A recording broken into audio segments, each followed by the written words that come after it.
para decretar el estado de alarma en todo nuestro país, en toda España, durante los próximos 15 días.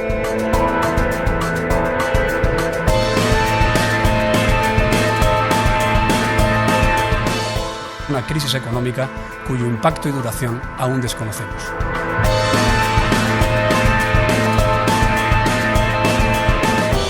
Para reforzar la protección social, el escudo social frente a la crisis.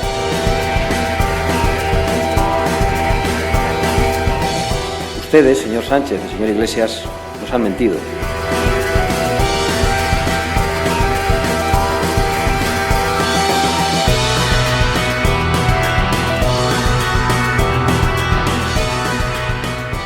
La Conjura, análisis libre y sin censura.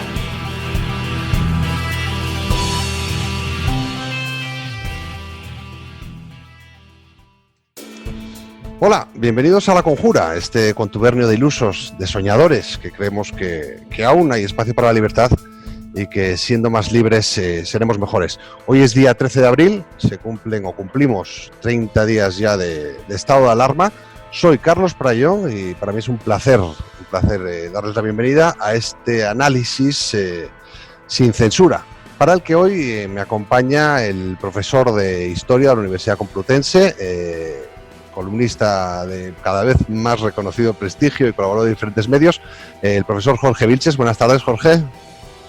Buenas tardes, Carlos. Un placer estar aquí. Sí, bueno, un placer que nos permitas conectar contigo en estos nuevos medios adaptados a las circunstancias.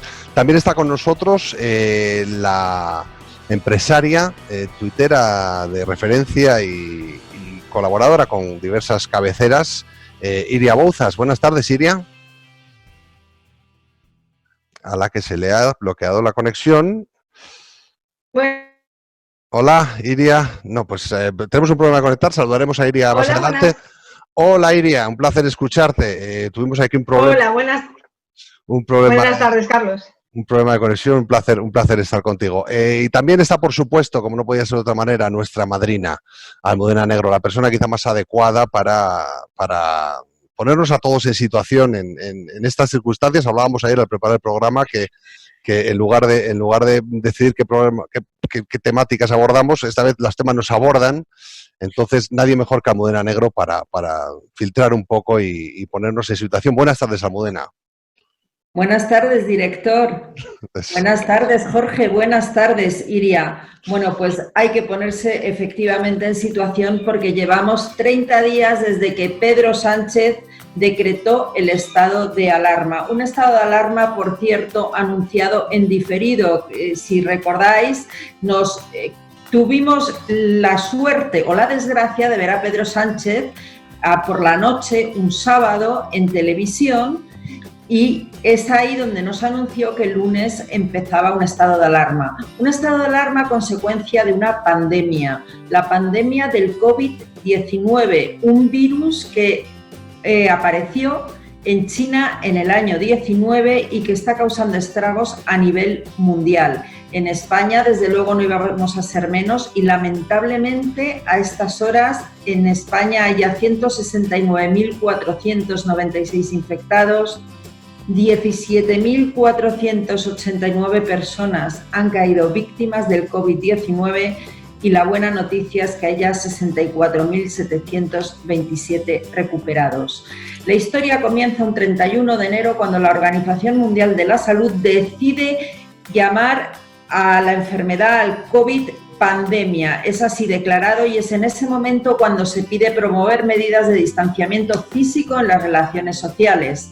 El 13 de febrero vuelve a hacer un llamamiento la OMS, la Organización Mundial de la Salud, pidiendo hacer acopio de material para garantizar que los trabajadores sanitarios estén protegidos. Desde la Unión Europea, por parte de su Centro de Prevención de Enfermedades e Infecciones, también se pidió repetidamente a los Estados miembros que se tomaran medidas de distanciamiento social y que se comprasen los equipos necesarios. Incluso se advirtió la posibilidad de desabastecimiento. Lo que ha pasado desde el 31 de enero a hoy en día, yo creo que lo saben todos los españoles que están absolutamente sobreinformados ya que como estamos metidos en casa, estamos todo el día con el móvil en la mano. Lo que espero es que ninguno tenga sintonizada la 1, porque es esa cadena donde te aparece un psicólogo y resulta que es concejal de Más Madrid, o te aparece un enfermero y resulta que también es, qué casualidad, del partido de Isa Serra. Entonces yo creo que esa es, si me permites, Carlos, la situación en la que nos encontramos. No sé si estáis de acuerdo.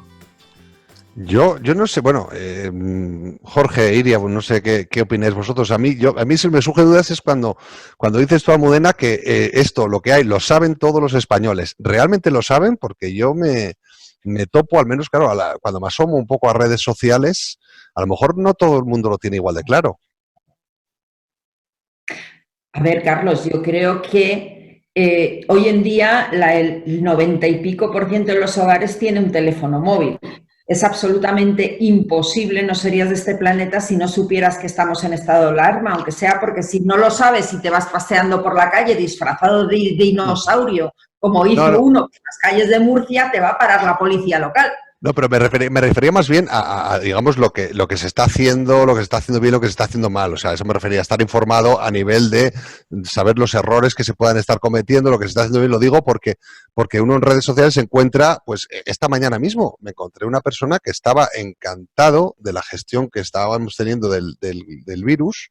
Me comentaba directamente que como éramos el país con mayor número de altas, que es que no se podía hacer mejor, que estábamos en muy buenas manos, me decía. Y no era, no era un mensaje tampoco sectario ni propagandístico, era una persona que realmente eso era lo que creía, era lo que le había llegado a él. Por eso esto de estar informados, a lo mejor estamos desinformados, ¿no creéis?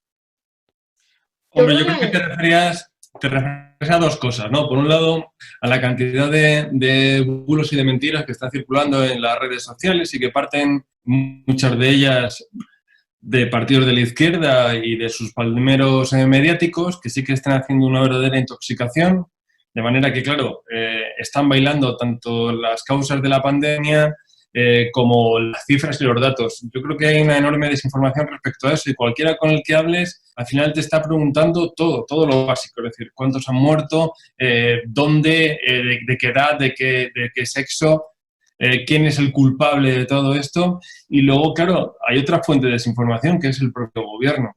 Y lo digo por las medidas que está llevando a cabo. Aparte de ser medidas improvisadas, son medidas a las que les falta concreción. Es decir, esta semana se van a poner hoy mismo en funcionamiento aquellos sectores considerados imprescindibles y necesarios, y no se había especificado cuáles eran exactamente los que debían volver a su trabajo, ni siquiera se había concretado en qué condiciones y si se iban a mantener las medidas de seguridad. Lógico que en una situación de pandemia y de miedo, si además le unimos una buena dosis de desinformación, la gente esté bastante asustada. Yo creo que, yo en la gestión del virus no me atrevo a entrar porque no es algo que entienda, y por lo tanto prefiero no opinar. Si es verdad que recibo muchísima información y llega un momento que me siento hasta casi saturada, pero lo que sí es cierto, por ejemplo, es que hace 15 días mucha gente estábamos a las 12 menos cuarto de la noche esperando que saliera un BOE para saber si al día siguiente íbamos a abrir la empresa o no. Si teníamos que llamar a nuestros empleados a las 12 menos cuarto de la noche para saber si al día siguiente trabajaban o no. Creo que los tiempos se están manejando muy mal, las medidas económicas se están lanzando para luego salen en el BOE modificadas, se lanzan campañas explicando que se va a hacer unas cosas cuando luego la realidad es otra. Creo que hay una confusión tremenda, porque lo que es la gestión, por lo menos la parte que yo conozco, la parte que yo entiendo, que es la parte económica y la parte administrativa, es totalmente caótica.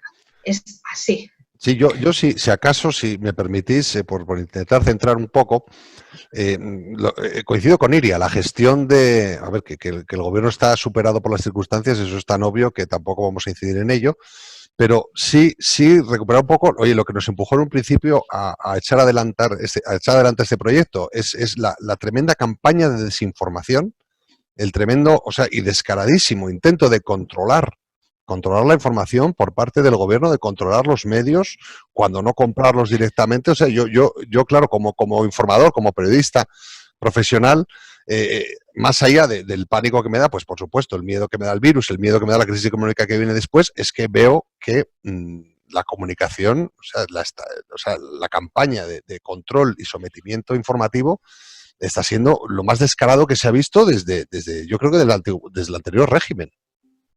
Claro, por eso mencionaba yo antes en mi primera intervención a Televisión Española, porque quizá es el máximo exponente de cómo se está desde el gobierno intentando controlar por una parte la información, por otra desinformando. Yo creo que este gobierno es un caos absoluto, lo que decía Iria es así, pero es que nos ha sucedido lo mismo hoy. Ayer por la tarde se comunicaba a los ayuntamientos dónde tenían que ir a recoger las mascarillas que se iban a repartir hoy en Madrid entre las 6 y las 9 de la mañana, cuando han tenido semanas para preparar un plan. Es todo un absoluto despropósito que yo creo que al final, porque aquí hacemos análisis de fondo, lo que refleja es el profundo enfrentamiento que hay entre Podemos y el Partido Socialista en el seno del gobierno.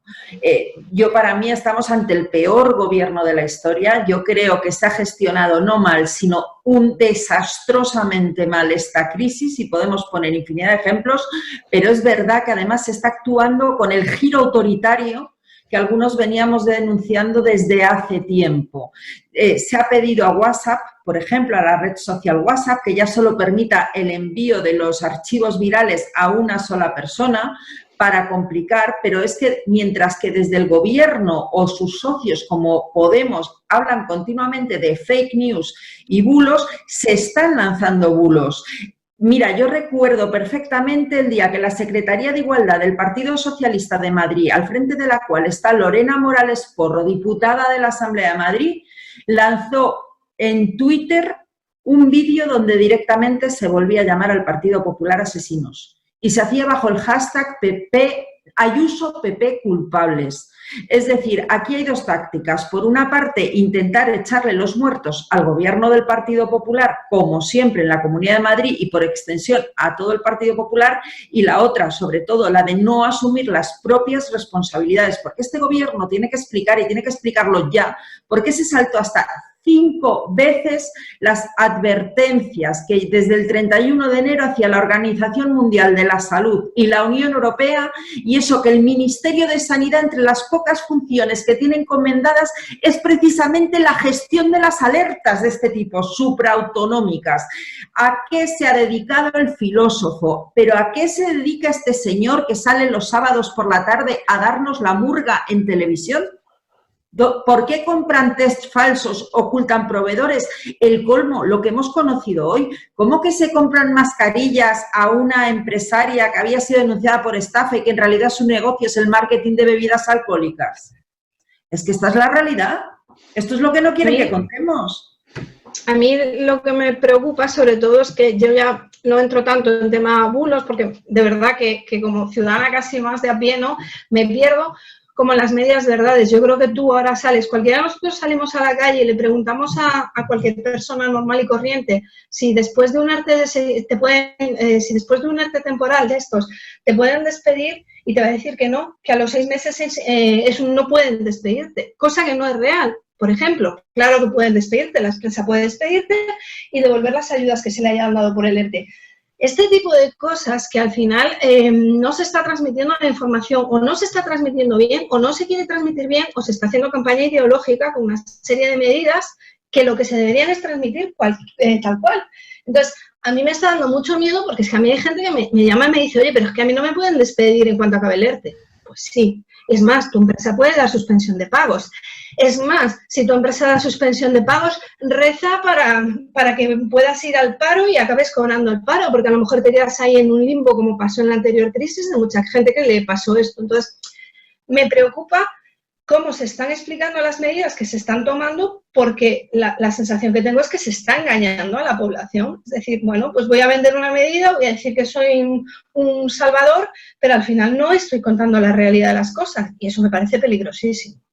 Pero era lógico el considerar que iban a engañar a la gente. Tenemos que pensar que Pedro Sánchez ha fraguado su carrera sobre la mentira. Y es más, se ha ufanado de hacerla porque le ha funcionado. Es lo que se llama la posverdad, es decir, utilizar las mentiras porque tu público lo acepta para enfrentarse al enemigo. Y entonces el electorado socialista y de izquierdas ha ido asumiendo esas mentiras como parte de su arsenal contra la derecha.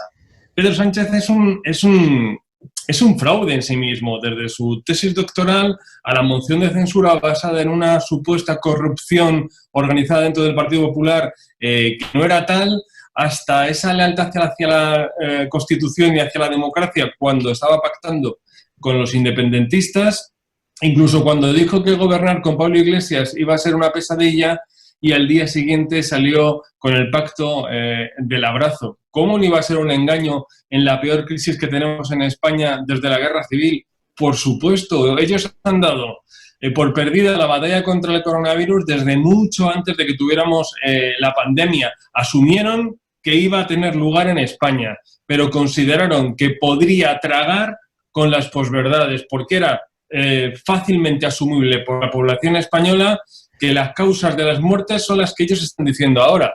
El Partido Popular, la política del austericidio, los recortes y las privatizaciones, señalando, es la misma estrategia que siguieron en la guerra de Irak o con el 11M, que era considerar que los asesinos no eran los terroristas, los que estaban matando a la población no era el enemigo, no, eran los nuestros, es el Partido Popular.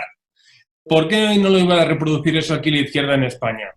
Por eso pensaron que podían seguir adelante, por eso celebraron el 8M, por eso no dijeron nada aquel fin de semana, por eso se saltaron las 5 advertencias de los organismos internacionales, porque pensaban que la población española era, entre nosotros era fácilmente creíble esas mentiras. Sí, pero yo es que el problema que veo con todo ello, a ver, que Pedro Sánchez vive en la falsedad permanente, pues eso ya es de sobra sabido, pero claro, a mí me preocupa todas estas campañas que está habiendo de denunciando bots, denunciando campañas, aquí todo lo que no sea aplaudir al gobierno es una campaña orquestada por la ultraderecha, es un bulo, es un fake news, y tanto hablan de fake news que al final yo entiendo que habrá ciudadanos que claro, ya no saben qué creer y precisamente estamos en un momento en el que la información es más importante que nunca, porque una serie de actitudes que tomes hoy, la mascarilla, yo todavía no sé si tengo que llevar mascarilla o no la tengo que llevar. Y cuando me dicen que la tengo que llevar o que no, yo no sé si es un fake news o es un apoyo que se hace el gobierno porque como no tiene mascarillas prefiere decir que no hacen falta. Yo ahora mismo, claro, una cosa es tener inseguridad jurídica, una cosa es tener incertidumbre respecto al futuro y otra muy diferente, no saber qué tengo que hacer para velar por la vida de mis hijos hoy, aquí y ahora. Es la parte que a lo mejor más me... Sí, perdón. Y que permanentemente todo el mundo te está obligando a entrar en una trinchera ideológica. Es decir, ¿estás conmigo o contra mí? No estoy contigo o contra ti. Es que yo necesito saber de todas las medidas que estáis tomando y de todo lo que estáis anunciando qué es real, qué no es real. ¿Qué os van a tumbar en los tribunales? Porque hay medidas que se están tomando ahora por decreto que les van a tumbar en 6 meses en los tribunales. Hay medidas que se están anunciando y que van a ser impracticables, porque lo van a ser, porque dentro de unos meses, por desgracia, vamos a vivir la peor crisis económica que hemos visto en nuestras vidas. Entonces, no me obliguéis a tomar posicionamiento. No sé, dadme información. No quiero estar en una trinchera, quiero información y yo ya luego decidiré. Mira, hablando de trincheras, vosotros que sois periodistas, sabéis que la primera víctima en toda guerra es precisamente la verdad. Y cuando cualquier Estado ha estado en guerra en el siglo XX, lo primero que hace es controlar la información. Es decir, todos aquellos datos que del frente o del conflicto pudieran llegar a la población que estaba en la retaguardia. ¿Por qué? Porque necesitaban controlar toda la actividad productiva y la vida cotidiana en sus poblaciones. Claro, en la Primera Guerra Mundial la gente se enteró de lo que estaba ocurriendo en la guerra de trincheras por las cartas particulares que les llegaban de sus hermanos, de su vecino, de su padre, de su tío, contándole la verdadera vida del soldado.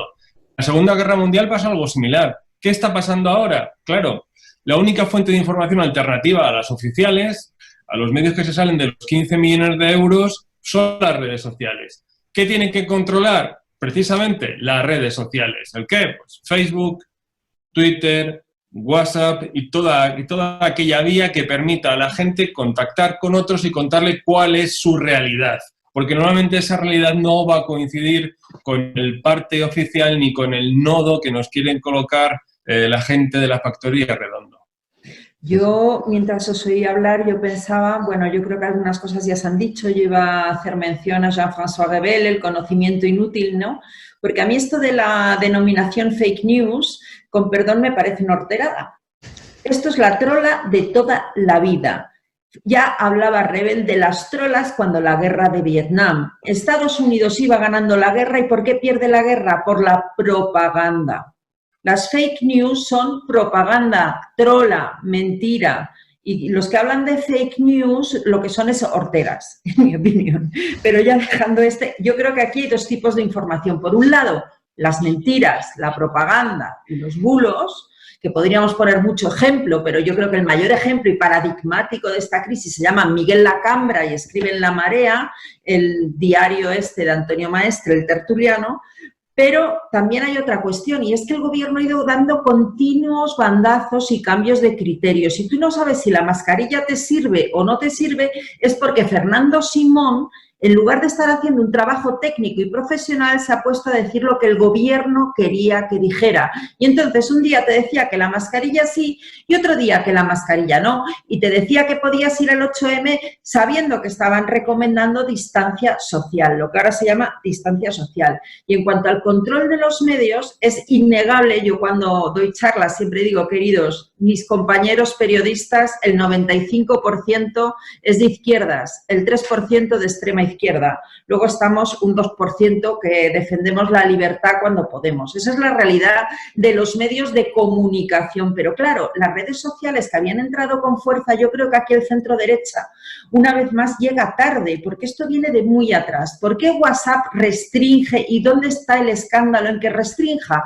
Pues el escándalo está en que hay dos agencias verificadoras que ha contratado Facebook oficialmente para España para verificar las noticias, y una es la de Maldito Bulo, todos sabemos que vinculado al canal de televisión La Sexta, y la otra Neutral. ¿Y quién es el CEO de Neutral? Doña Ana Pastor, señora de García Ferreras. Es decir, la izquierda ha ido reproduciendo en las redes sociales exactamente el mismo esquema que ha ido reproduciendo en los medios de comunicación, y si ahora el centro derecha dice, ¿y por qué lo tienen tomado? Dices, joder, ¿por qué no os enteráis de nada? Sí, bueno, es que la estrategia de siempre, o sea, digamos que la renuncia a presentar ningún tipo de batalla por el control de los medios que hizo el centro derecha hace décadas ya, pues eso, claro, a día de hoy pues está Carlos, permíteme, yo creo que hay un ejemplo, una excepción. Bueno, hay alguien, es Isabel Díaz Ayuso, que yo creo que como buena periodista es consciente de todas estas cuestiones y está plantando cara por tierra, mar y aire. A Isabel Díaz Ayuso no la chulea Pedro Sánchez, pero tampoco Antonio Maestre o el zasca que le ha metido hace 2 horas a Público por contar mentiras en Twitter. No, sí, por supuesto, sí te decía que es que esta dejación de plantar batalla se produjo hace muchos años ya. Para cuando llega Isabel se encuentra sola ante todo, o sea, se encuentra que no hay medios amigos, que todo solo es enemigo. Y por supuesto su labor, pues se está viendo, hay políticos muy valientes ahora mismo plantando cara a esto, pero claro que se encuentran con una hostilidad. Porque una cosa es que en una diversidad de medios hay una serie de medios hostiles, y otra cosa es aquí que es todo es hostil. O sea, no existen los medios, y a mí pues eso me preocupa mucho, pues toda esta desinformación tan descarada, Fíjate, Carlos, a mí más que la hostilidad de los medios, porque yo creo que los periodistas tienen que ser incisivos y controlar el poder, lo que me preocupa es que justo eso es lo que no hacen, no controlan el poder si el poder es de sus amigos. Me preocupa más la pelota que le hacen a la izquierda y cómo venden sus argumentarios que el que sean críticos con nosotros, con el Partido Popular. Pues la crítica es el trabajo del periodista. El problema es cuando ya entran en otros terrenos. Perdona, Iria, que te he interrumpido. Nada, no, que a mí una cosa que me llama la atención, que sabéis que yo soy muy novata por aquí, por estos campos del periodismo, es que yo siempre he entendido que el periodismo lo que tiene que cuestionar es al poder. Entonces, en este momento en concreto, ¿quién está en el poder? Está el PSOE y Podemos. Yo en este momento, yo hace unos años, pues cuestionaba a Mariano Rajoy y el gobierno de Mariano Rajoy. Y lo he cuestionado hasta la saciedad. Y he dicho todo lo que he opinado de ese. Pero ahora mismo me da igual. No está en el poder. Entonces, ¿por qué estoy haciendo una retrospectiva? Porque me voy 20 años para atrás. ¿Por qué saco a Aznar? A mí ahora mismo, exactamente eso en qué me influye. Si lo que tengo en el poder es el PSOE y Podemos, pues tendré que cuestionar a PSOE y a Podemos. Incluso coincidiendo a lo mejor ideológicamente en algunas cosas con ellos, pero en los que están en el poder y en los que están llevando la gestión son ellos, con lo cual no entiendo otros debates. Es que realmente no los entiendo, me llama muchísimo la atención. O sea, ¿qué gano ahora con empezar a cuestionar cómo fue el gobierno de Mariano Rajoy? No lo entiendo, no lo encuentro aplicación. Bueno, pero ahí lo que hay que entender es que hay una serie de, ya no solo periodistas y medios, sino partidos enteros que nacieron como oposición al Partido Popular y de hecho, bueno, tienes ahora mismo personajes en posiciones muy importantes de gobierno que siguen haciendo oposición al Partido Popular, que todavía no se han enterado de que el gobierno son ellos. Y tienes medios completos que siguen haciendo oposición al Partido Popular. O sea, oposición al antiguo gobierno. Todavía esta mañana me topaba yo con un artículo del diario.es que parece que todavía no se han enterado de que hubo una moción de censura, de que hubo un cambio y que hace ya pues unos cuantos meses que tenemos a Pedro Sánchez de presidente y últimamente con apoyo de Podemos, como que no se han enterado. Seguimos haciendo oposición al PP y les está costando mucho bajarse de ahí. Aparte, bueno, que en estas circunstancias, pues salvo contadísimas excepciones, todos prefieren estar en la oposición que estar ahí, que estar al pie del cañón. Salvo contadísimas excepciones, como puede ser, por ejemplo, Isabel, como puede ser Almeida, el alcalde de Madrid. Bueno, hay que reconocer, en Madrid se ha dado algo muy curioso, que todos los alcaldes, empezando por Almeida, pero contando también a Carmena, contando a Gallardón, contando a Ana Botella, todos los alcaldes han sabido dejar de lado, ese sí que fue el típico, un gesto de los que en un momento dado podríamos necesitar más que toda esta basura que nos está lloviendo. Yo creo que lo de los alcaldes de Madrid, todos ellos, es francamente reseñable, ¿verdad? Estás diciendo una cosa muy interesante, porque en los momentos de crisis, lo que ahora y durante la historia, lo que ha resaltado más no ha sido un partido, una organización, un movimiento, una asociación, sino que han aflorado en ese momento los líderes, las grandes personalidades que han llevado detrás de sí a la nación.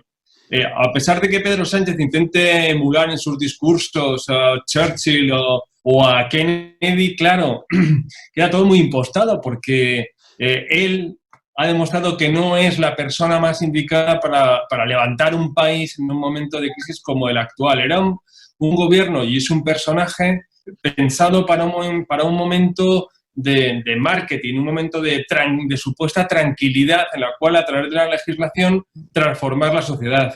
Pero en esta crisis, una crisis sin parangón en nuestra historia desde la Guerra Civil, es cuando se han levantado, han aparecido los verdaderos líderes, ¿no? Como tenemos en Madrid a Díaz Ayuso y Almeida, o a esos alcaldes que tú citabas antes. Sí, no, ese fue uno de los gestos quizá más esperanzadores, porque se está viendo, ya te digo, se está viendo tanta rastrería, tanta mentira, tanta porquería, que uno ya no sabe ni dónde buscar y dónde aferrarse para tener esperanza, sobre todo por lo que comentamos, que estamos, digamos que nuestros dirigentes, a mí personalmente no me están generando ninguna tranquilidad, no me están demostrando ser gestores para unos momentos difíciles, y sabemos ya que a pesar de que este drama del COVID pues se entiende que no es eterno, lo que viene detrás es también a lo mejor no tan dramático, pero es un drama muy serio y que puede ser muy duradero y claro, la inseguridad que genera, es terrible. ¿Cómo te va? Perdón. No, iría adelante. No, decía que cómo te va a generar seguridad si ayer mismo, por ejemplo, estábamos viendo Como Podemos filtraba en las redes sociales que ellos no estaban de acuerdo con que se levantase parte del confinamiento a las empresas no esenciales, y mientras se había levantado el confinamiento a esas empresas. Entonces, al final, esta mañana creo que ha dicho Marlaska que no, que todo el gobierno estaba de acuerdo. O sea, ¿cómo te puede generar seguridad un gobierno cuando no hay un gobierno? Hay dos gobiernos. Es que yo creo que más que uno o dos gobiernos, lo que hay es un desgobierno total y absoluto. Yo creo que esa es la definición, la del desgobierno. Me corregirá el profesor de la Facultad de Ciencias Políticas si no es así, pero es que no hay en absoluto una unidad de acción, ni siquiera de mensaje. Es más, es que cambian de opinión cada 2 por 3. Es que lo que valía ayer ya no vale hoy. Es que anuncian en rueda de prensa unos acuerdos del Consejo de Ministros y luego en el BOE salen matizados, retocados. En fin, que al final lo que estamos es ante un gran desgobierno en un momento de crisis. Es que el problema es que a España la crisis del COVID no le podía haber tocado con un gobierno peor en estos momentos al frente de la nación. Y a mí me preocupa también el día después de la crisis, porque lo estaba indicando Iria, los empresarios están desesperados, la patronal ya no sabe ni cómo advertir. Las medidas que se están tomando por parte de este gobierno son todas de cariz intervencionista.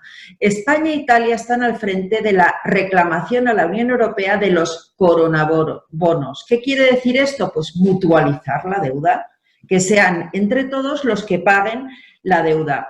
Claro, ya ha empezado la campaña contra Alemania, Austria, Holanda, Finlandia y todos estos países que se oponen. ¿Y por qué se oponen? Se oponen en primer lugar porque creen que España no ha hecho los deberes, que España, después de las reformas tibias que hizo Mariano Rajoy, ahora que estaba en crecimiento, tenía que haber seguido adoptando medidas que no ha adoptado, por lo cual temen que si hay coronabonos simplemente sea que paguen otros una fiesta que no se podría pagar y además que no se hagan las reformas. Esa es la propuesta que está defendiendo España, que sean otros los que paguen la fiesta de la deuda pública y del gasto, porque lo único que está proponiendo el gobierno, y es lamentable, es más gasto y más deuda pública.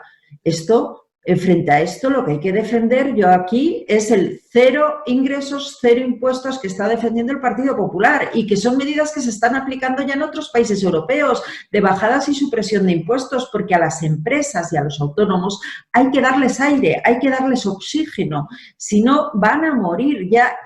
Mira, en el primer mes de la crisis se han destruido ya 25.000 empresas. Esto ya son datos que tenemos. Esto es una barbaridad y el paro ha subido del 13,7 al 15%. Almudena, por desgracia, se nos va quedando sin tiempo y no quiero que nos vayamos con este sabor de boca tan terrible pensando en estos números, en estos datos de empresas, de paro.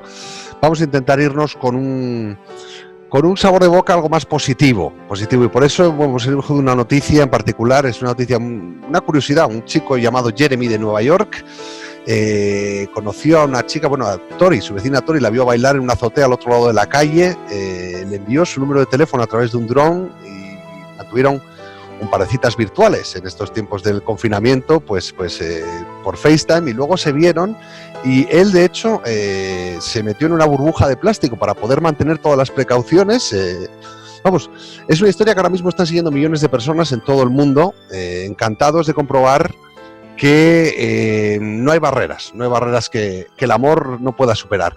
Y con esa noticia es con la que nos vamos. Y es todo. Mañana volveremos a demostrar que no nos pueden silenciar a todos. Encontrarán una nueva entrega de La Conjura en este canal a partir de las 7:30. Les esperamos. Hasta entonces, no permitan que el confinamiento les impida ser libres. No se equivoquen. El verdadero confinamiento, el realmente peligroso, es el de la mente. Hasta mañana.